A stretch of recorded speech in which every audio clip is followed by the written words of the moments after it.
Hey everyone and welcome back to another video. In this video, I'm going to be going over how much space is on the iPhone 17. Now this video is going to be particularly useful for individuals. Let's say that you want to get the new iPhone 17 and you're wondering how much space does it actually hold. Now this video is going to be short, sweet, and simple guys. There's not going to be a lot of steps involved. Now to simply put, there are two storage specs that the iPhone 17 can have.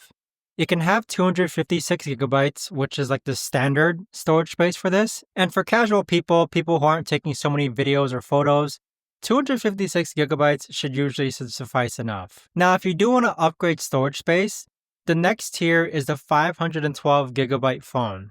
So 512 gigabytes is a lot of space. It's double the first tier, which is only 256 gigabytes. But check it out for yourselves though. As someone who creates a lot of content, films on my phone, takes a lot of pictures, usually 256 gigabytes is more than enough for me. But thanks so much for watching everyone, and I'll see you guys all in the next video.